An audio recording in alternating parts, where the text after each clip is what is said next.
Voy a tratar de resumir un poco el punto de vista dermatológico de esta enfermedad rosácea, que es una enfermedad relativamente frecuente en nuestra práctica diaria y creo que los dermatólogos tenemos deuda con los oculistas, con los oftalmólogos, porque tampoco están muy avisados en el diagnóstico y la referencia al oftalmólogo con respecto a la patología ocular.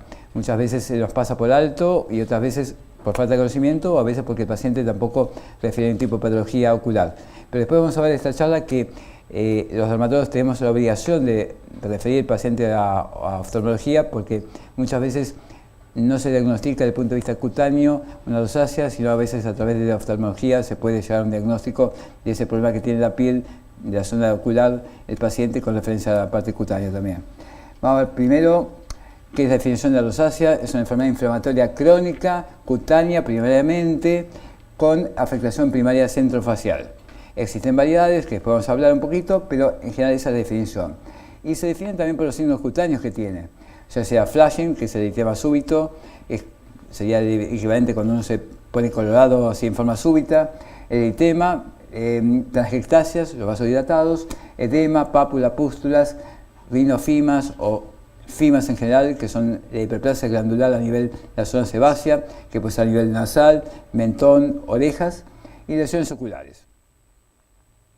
La rosácea, la prevalencia es bastante alta, si se quiere, 5% de la población en general, obviamente mayoría en mujeres, edad de entre 30 y 50 años, primariamente en pieles claras, suelen ser de origen caucásico o celta, y también en los hombres se puede ver alrededor de los 50 años los cambios fimatosos, como les dije antes, los cambios de hiperplasia glandular a nivel centrofacial. Lo más típico es la nariz del borracho, esa nariz hipertrofiada que Cyrano de Bergerac hizo historia, ¿no? Factores encadenantes. Esto es interesante porque uno puede investigar estos factores muy frecuentes en esta población. Obviamente, calor directo. Generalmente uno le trata de decir si tratar de evitar estar expuesto directamente al calor del horno, las mujeres que están en la cocina o los cocineros que están ahí todo el tiempo con el horno prendido. Las bebidas en general uno trata de decirles que son bebidas calientes. Puede tomar café, té, mate, pero más tibios, porque la bebida caliente tiende a provocar un reflejo vasomotor y eso hace vasodilatación centrofacial. El alcohol, en general también por el efecto vasodilatador, tratamos de evitarlo. Hay ciertas bebidas que son más que otras. El vino tinto, porque a veces tiene nitritos, puede empeorar esa vasodilatación periférica. Así que, y eso es muy personal. A veces hay gente que encuentra que un vino no le hace nada y otro vino que le provoca este tipo de reacción, y eso por la concentración de nitritos que tiene ese vino como conservante. El sol, obviamente, tenemos que tratar a estos pacientes de que lo eviten porque es un desenlace bastante importante de esta enfermedad. El estrés, un factor común que bueno, es muy difícil de manejar. La menstruación está referida a las mujeres que a veces también tienen ciertas piorías con el ciclo menstrual.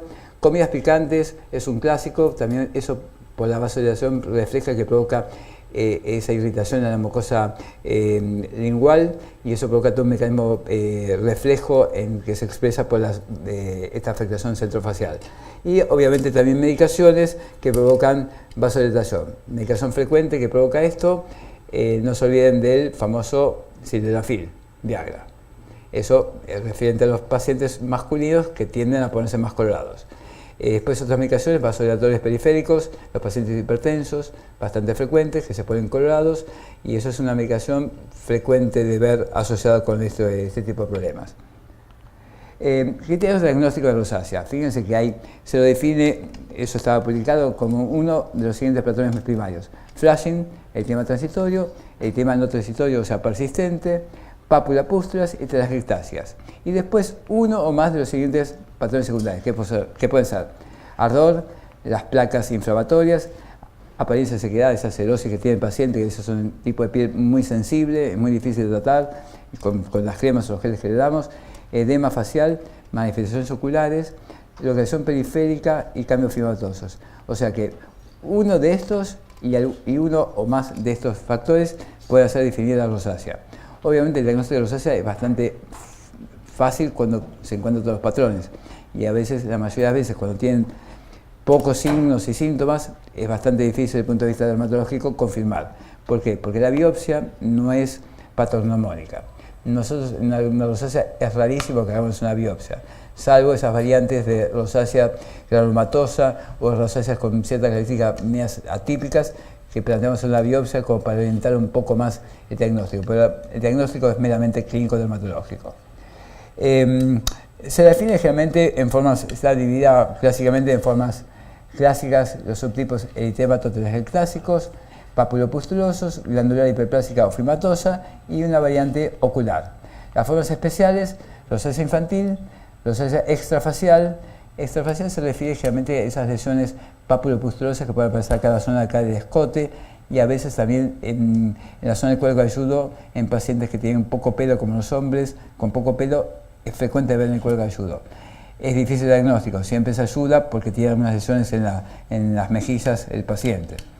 Y una variante también muy rara, por suerte, la rosácea granulomatosa, que es bastante resistente al tratamiento y después de intentar muchos tratamientos, uno decide hacer una biopsia y llega al diagnóstico de rosácea granulomatosa porque el patólogo le dio una clave.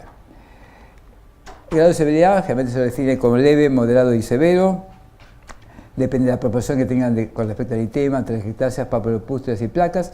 Es una clasificación como para darle un poco de importancia al punto de vista de signo sintomatológico en la historia clínica para poder tener un patrón normal en el lenguaje entre los colegas, para ver cómo definir y qué tratamiento darle a cada uno de ellos.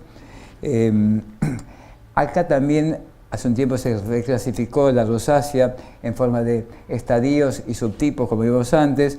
Lo único para mencionar es esto, que hay un estado que se llama prerosácea, unos consideran, que son los casos pacientes que tienen un eritema transitorio o un flashing intermitente y tienen esa piel sensible, y que no entrarían dentro del diagnóstico para las clases, para la clasificación que dijimos primero, pero es un estadio pre-rosaciforme, decimos nosotros. Son esas pieles sensibles, generalmente mujeres, pieles blancas, la piel muy irritable, se pone una crema, se pone una otra y le irrita todo, tiene un poquito de telangiectasias y son estados pre-rosaciformes que después pueden desarrollar o no en los estadios posteriores.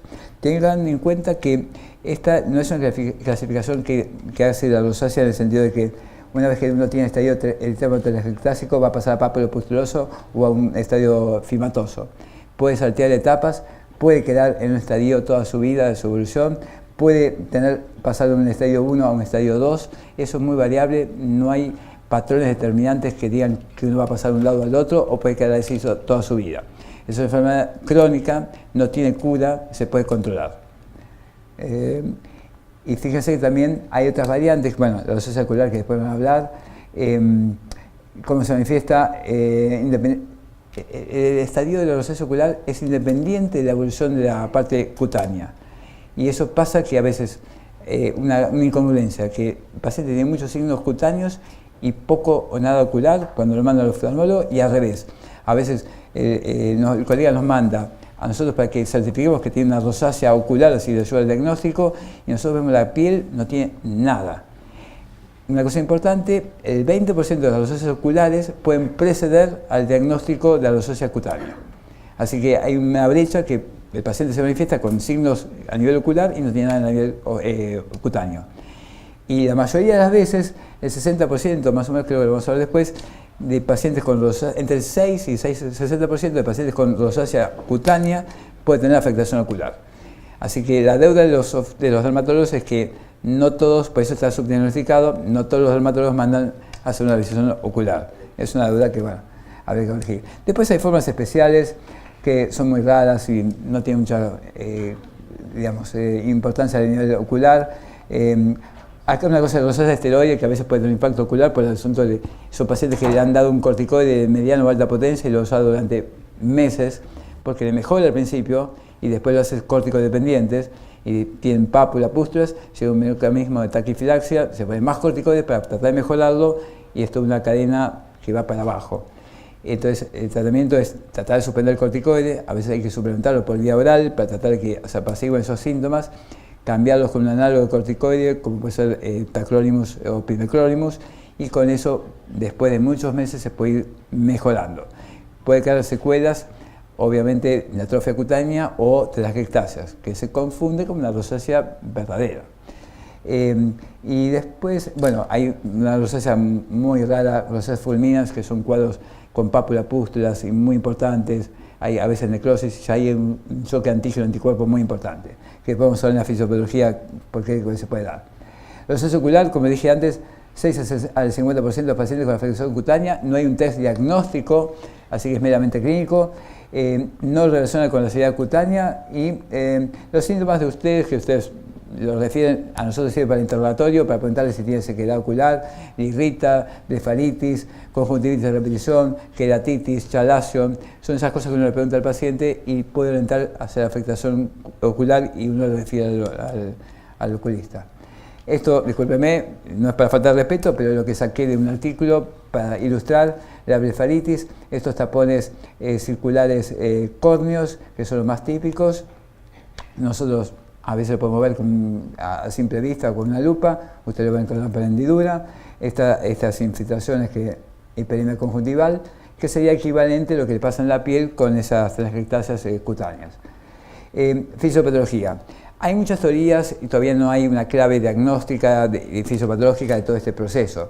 Se está hablando y está dando más importancia a lo que es la disregulación del sistema inmune innato con respecto a la expresión de las catecolicidinas y calicleína 5, aumento de los niveles de Toll-like receptor 2 que activa a las calicleínas. Ahora vamos a ver un grafiquito que me explica todo esto.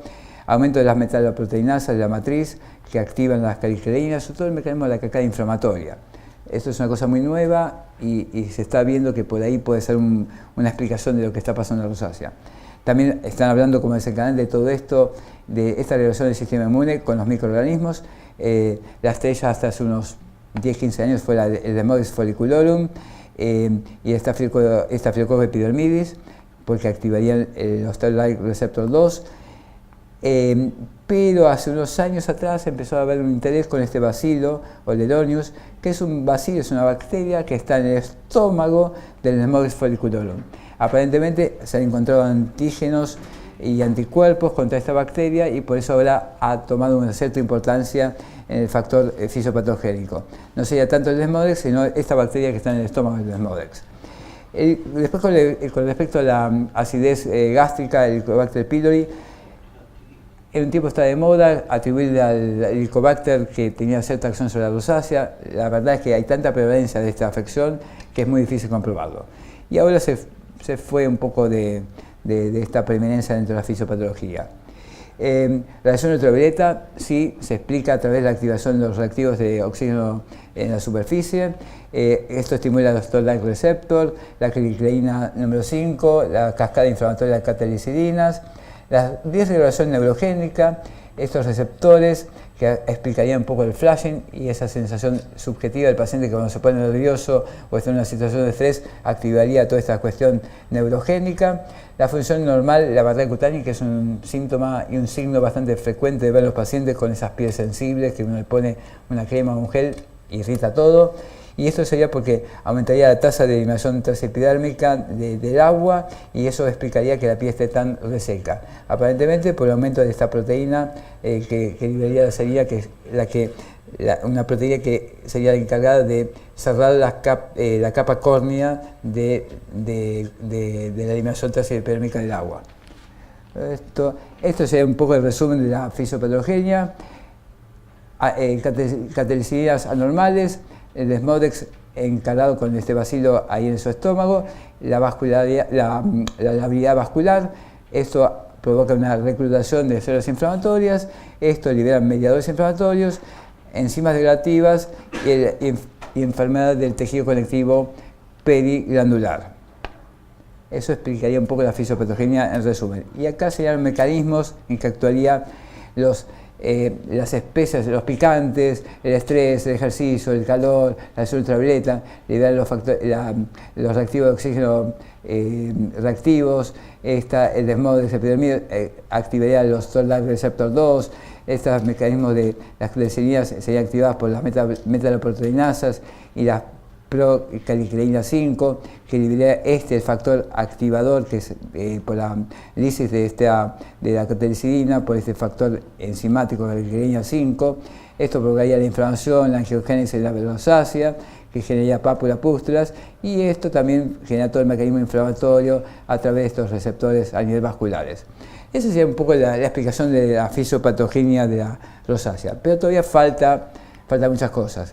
Desde el punto de vista clínico, ustedes cuando ven un paciente así, en su consultorio no les queda mucha duda, es bastante típico, eritema facial, telangiectasias. Es difícil hacer diagnóstico diferencial a veces con fotodaño y con la dermatitis seborreica. No se olviden que el fotodaño afecta más a las pieles más blancas y más sensibles, entonces muchas veces estos pacientes están mal rotulados como rosácea porque tienen esas pieles blancas con muchas telangiectasias y lo que tienen es un fotodaño. Entonces no es tan fácil a veces.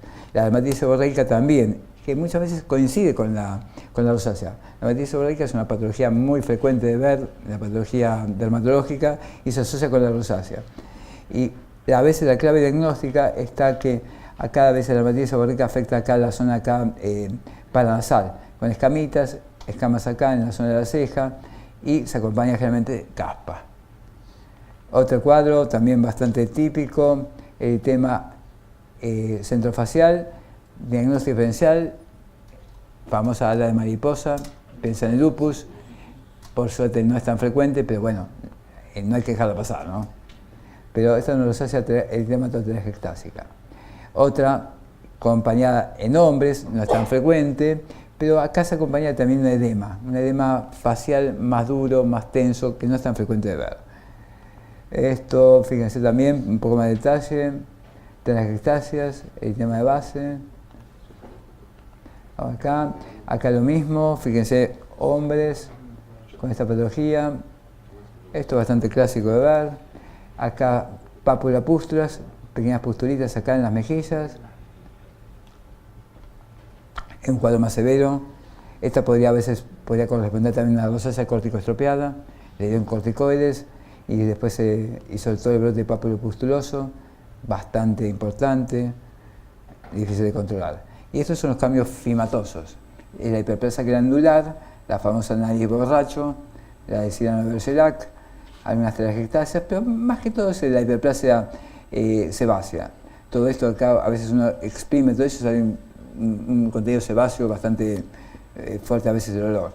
Y el paciente consulta por esto por una cuestión más bien estética, cosmética. Fíjese acá también, telangiectasias con esa nariz que la gente lo tilda de borracho.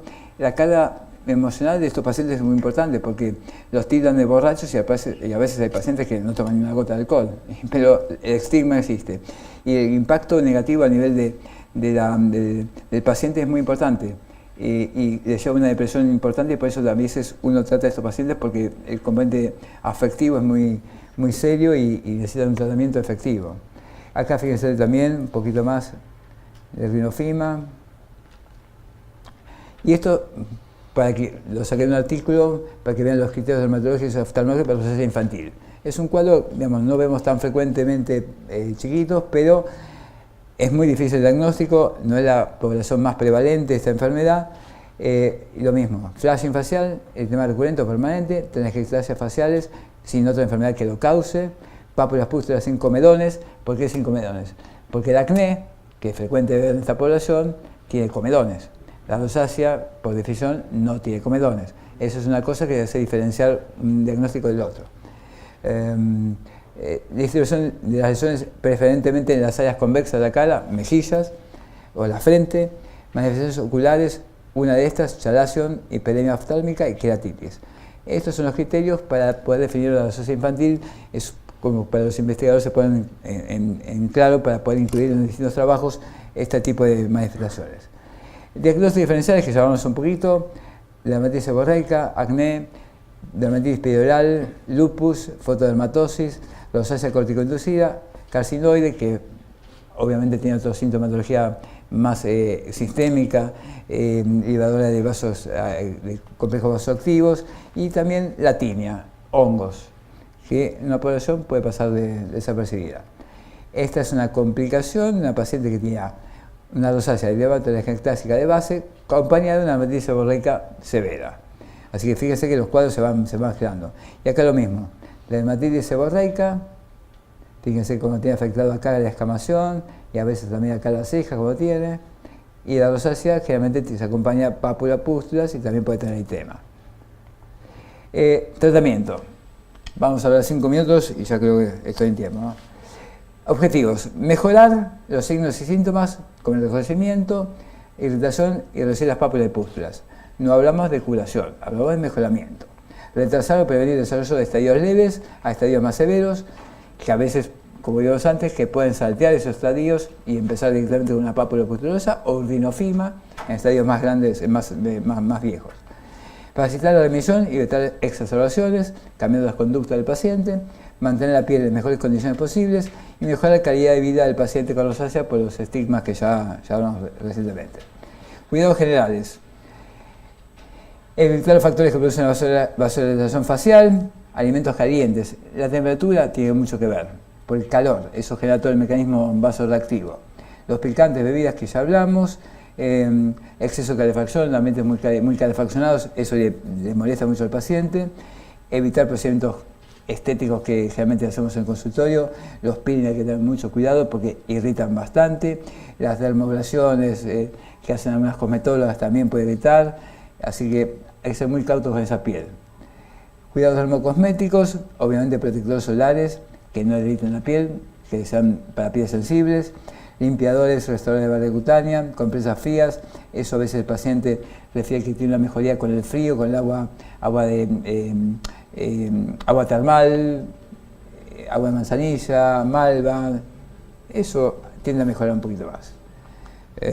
Vamos acá. Tratamientos tópicos. Yo les enumeré las drogas que usamos nosotros en dermatología. Algunas se pueden usar en la parte oftalmológica. Otras las usamos en forma empírica, sin saber, porque no hay artículos o trabajos científicos que avalen la medicación esta off-label, pero en la práctica clínica uno ve que funciona. Fíjense, ivermectina, permetrina. Este es un medicamento recientemente incorporado a la farmacología de la rosácea. ¿Por qué? Porque es un antiparasitario y esto actuaría sobre el desmodex, indirectamente sobre el bacilo que tiene el desmodex. Y hace un tiempo que usamos permetrina, ahora ya hay una marca comercial que tiene ivermectina al 1% y funciona bastante bien, no irrita y funciona bastante bien. Entonces ahora estamos dejando un poco más de lado el metronidazol, que era un clásico en el tratamiento de la rosácea. Sulfacetamida sódica como un antibiótico y azufre como un antiseborreico también funciona. Esta es la droga que hace unos años atrás empezó a tener mucha cabida en la parte dermatológica por la presión también de los laboratorios. Primodinina, un vasoconstrictor, alfa-2 agonista, ustedes lo usan también en la parte ocular. En piel hubo mucho empuje del laboratorio, pero en piel la macana que tiene es que irrita, sensibiliza la piel. Entonces los pacientes a veces hace efecto a la media hora, el eritema se le va, pero a veces irrita mucho, le arde, molesta y yo por lo menos lo estoy usando mucho porque el paciente no lo tolera tanto. Uso más, si se quiere, la oximetazolina, que se tolera mucho mejor en la piel. Y también lo que se vio a mediano plazo, esta medicación en los pacientes que tienen eritema persistente, cuando lo usan, les da un aspecto marmóreo, le deja más blanca la cara y da un aspecto como muerto, cadavérico. Entonces a la gente ya no le está gustando tanto. Así que tiene mucha presión, pero no salió con el resultado a nivel de los pacientes, no es tan efectivo. Tacrolimus, spinacromius, sí, son análogos, son bloqueantes de calcineurina, análogos de los corticoides, funcionan bastante bien como antiinflamatorios, así que se puede usar. Y para desinflamar sobre todo las lesiones papulopustulosas, funciona bien. A veces puede irritar un poquitito, pero se puede manejar. Retinoides con mucho cuidado, ácido retinoico en ciertas pieles, las pieles seborreicas o fimatosas, se puede usar como para mejorar un poco la hiperplasia glandular. En otro tipo de papulopustuloso o telangiectásico, no, porque irrita más o produce más telangiectasias. Así que hay que tener cuidado con eso. Otro tratamiento sistémico, que eso a ustedes les importa más. Muchas veces nos mandan los pacientes para darle un medicamento por vía oral. El clásico, doxiciclina, 100 miligramos. Ese es el clásico. Hace uno o 2 años empezó dosis antibióticas de este antibiótico. ¿Por qué? Porque actúa como antiinflamatorio. Lo que hablan los artículos dicen que funciona mejor a una dosis de 40 miligramos, porque tiene una acción rápida y una liberación lenta. Pero en la práctica mía se queda corta. Y yo sigo usando y devuelvo a los pacientes con doxiciclina a 100 miligramos.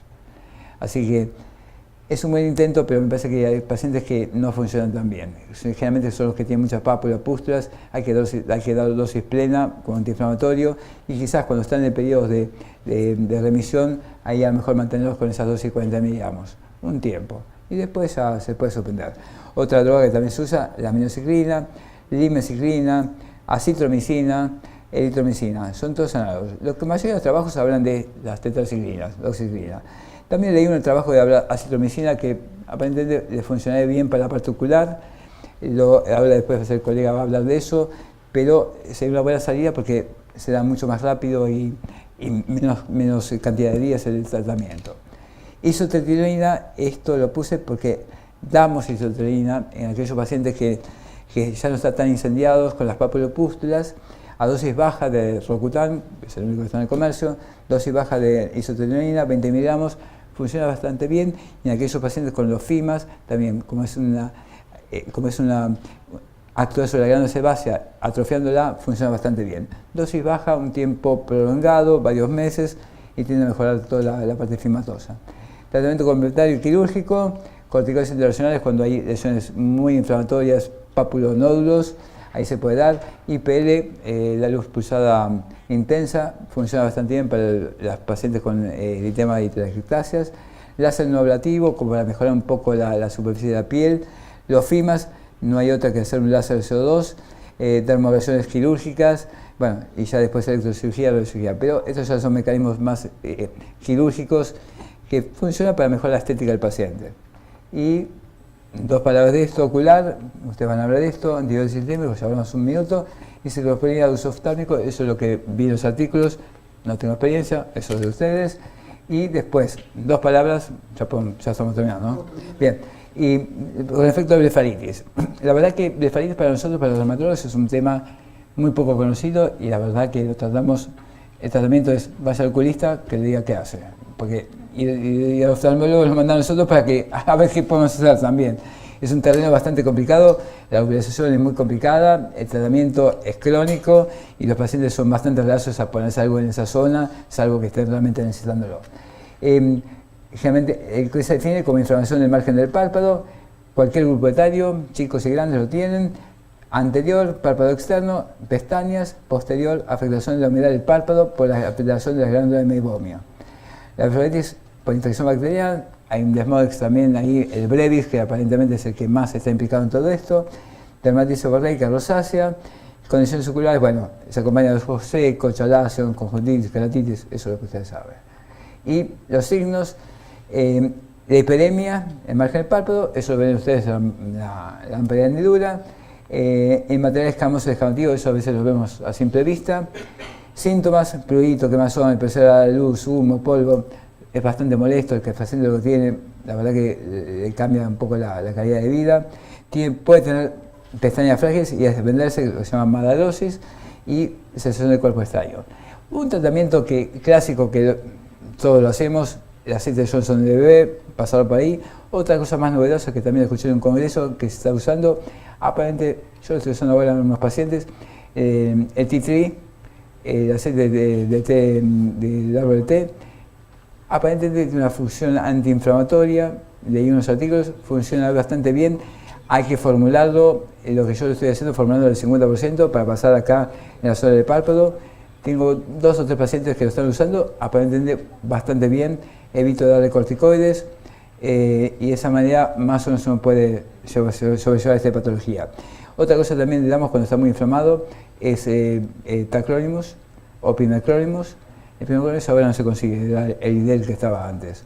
Ahora el tacrolimus hay unas 2 o 3 marcas nacionales que el problema que tiene es en forma de ungüento. Es muy difícil poner acá, el ungüento no es muy bueno para el ojo, ¿no? Pero se puede llegar a formular. Y creo que eso novedades sobre blefaritis desde el punto de vista cutáneo es esto. Y me parece que ya estamos.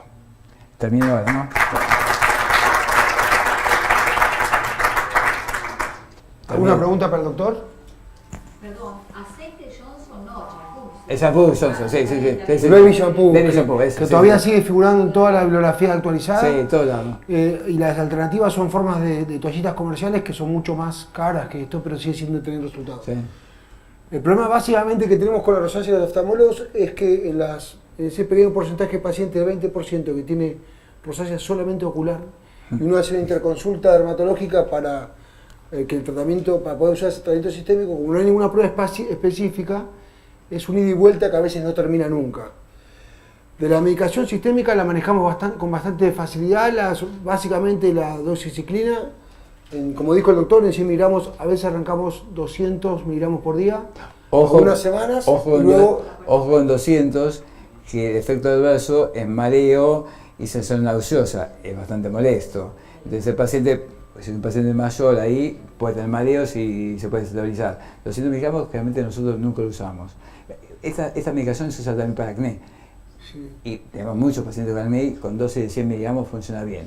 200 miligramos hay que tener mucho cuidado. En general lo que hacemos son 200 miligramos, un periodo muy corto de 1 o 2 semanas, y después con 100 o menos. Tenés que decirle al paciente, ojo con los mareos, que al final, si no, a la noche se levanta y se puede caer y después tiene un problema. Y a veces hacemos tratamientos, cuando nos manda el oftalmólogo, nosotros no vemos nada en la piel, a veces yo le doy directamente también el antibiótico en forma preventiva o algo para ver prueba de error, a ver si le afecta, a ver si le mejora el ojo. Y lo que sí hemos probado con Martín en algunos pacientes es que la citromicina en las PUC de rosácea son tratamientos de 4 o 5 días que tiende a controlar el cuadro bastante bien. Es un antibiótico que es muy noble, que tiene pocos efectos adversos y que nos da tiempo para después comenzar a veces con dosis más bajas de doxiciclina. Y el último punto que les quería recalcar es que la droga que el doctor mencionó, la isotretinoína, que es el roacutan, a nosotros nos da bastante miedo porque como produce una disfunción en menos de las glándulas sebáceas, a veces si no están controladas muy de cerca, lleva a una atrofia directa de las glándulas sebáceas con un ojo seco muy severo e imposible de manejar porque esas glándulas de Meibomian no funcionan más. Por eso tiene que tener un uso muy responsable de parte dermatológico y es una droga que nosotros nunca nos entrometemos en su manejo. Esa droga a nosotros nos deja muy bien, porque los chicos con acné que vienen con pápulas, pústulas, a veces bastante severos, monstruosos, el Roacutan espectacular. Atrofia todas las glándulas sebáceas, incluyendo las Meibomian. Pero los ama uno, eso los ama. Y hay efecto adverso obviamente ocular, no aparece en el primer, aparece en el segundo o tercer mes. Por suerte, lo que uno vivió era moderado, con gotas oculares que dan ustedes. Incluso hay infiltrados corneales severos con casos reportados de perforación. Y gracias a Dios, ninguno. Pero a nosotros es una satisfacción espectacular. Pero sabiendo que los lentes de contacto, si tiene el paciente, a los 2 meses va a tener que dejarlos y va a tener que usar anteojos, gotitas oculares que lo mandan al oftalmólogo para que por favor lo mantenga en control. Pero anda bárbaro. Bueno, lo que pasa es que en acné usamos dosis más grandes, ¿no? En rosácea 20 miligramos día por medio, cada 2 días, con mantenerlo frenado, nada más. El tacrolimus también lo utilizamos, tengan en cuenta que es un análogo de la ciclosporina y que es casi 100 veces más potente. El tema es que son ungüentos dermatológicos con conservantes y excipientes para patología dermatológica, y cuando uno lo utiliza en los fondos sacos conjuntivales, la irritación es muy grande, y de hecho es un uso off-label. En otros países del mundo hay componentes de tacrolimus para uso ocular, acá no lo tenemos. Me están diciendo que Magíster en Colón la preparan en forma... Exacto, se prepara en forma, o sea, con receta te la preparan en forma de gotas. Oculares. Estériles. Sí. Es un preparador magistral, pero lo están haciendo. Sí. A uno que mostré que hay una señora que tenía la rosácea y la dermatitis seborreica bastante importante. No, esa es una paciente mía que ahora está muy bien, pero tenía de base rosácea y la dermatitis seborreica puede aparecer en cualquier momento de la evolución. Generalmente se relaciona mucho con el estrés emocional, un problema, o a veces está usando un tipo de corticoide que mantenía un poquito la rosácea y la dermatitis seborreica y lo dejó y empezó a brotarse toda. Pero el manejo es muy difícil, ahí generalmente por boca, a veces le doy corticoides por vía oral para desinflamar todo eso, porque darle una crema o darle un gel en esas pieles es muy difícil porque se incendian enseguida. Son pieles muy sensibles y lleva bastante tiempo mejorarla. ¿Alguna pregunta más? Yo la pregunta tengo, el aceite de árbol Pero el micrófono. ¿Me escuchan? el aceite de árbol de té, ¿a dónde Sí. lo mandas a preparar? A Magistris. Perfecto. Magistris. Sí, ya, si vos pedís espuma de limpieza de la pestaña, ya tiene esta formulita que fue descrita por Chen, la Colón por lo menos la tiene, la Magister también, y tienen la dilución y la preparan. Y tiene un espumador. O sea, Pero sé, la espuma tiene una concentración bastante más baja que las toallitas. La es al espuma 20%. supone, según la descripción de él, es para mantenimiento y el tratamiento es con las toallitas. Porque Claro. la concentración del componente activo, que es el tretiñol, me parece algo así. tea tree oil. No, titriol es Esa el nombre genérico de donde se ahí. obtiene el... Tiene unas catequinas ahí que son las Exactamente. importantes. De hecho, la gran promoción que tiene Zen con su producto es que tiene mayor concentración del principio activo y no de todos los excipientes, que la competencia, según él, produce más irritación. Tenés un par de preguntas más. Ahí dice, a ver qué dice. No escuchó que medicamento se prueba con gota. Tea tree oil. Aceite de tea tree. ¿Quería hacer un comentario? ¿Qué dicen? Sí, no, está pidiendo para Eso. teleconferencia. Tea tree. Es una medicación que está, si usted hay varios artículos científicos, es una medicación que está más de moda. A lo mejor la van a conocer porque el tea tree oil de una compañía Just de la Suiza tiene un suerito, tiene un aceite. Muchas mujeres lo usan como para suavizar la piel. En Estados Unidos lo venden con la marca comercial de Clearadex, que de hecho no se vende Eso en es ninguna verdad. farmacia, sino que se vende por internet. Ya. El stand que está en la academia siempre lo vende, la promoción es que o el médico lo compre y se lo venda a sus pacientes, o que los pacientes directamente lo consiguen por Amazon o por eBay. Es un tipo de aceite de un determinado árbol, el tea tree oil, que básicamente sería efectivo contra el Dermodex folliculorum, que es el germen responsable. Tiene una en acción algunas antiseborreica y antiparasitaria, sí. Muchísimas gracias. Gracias. Bueno, vamos a continuar con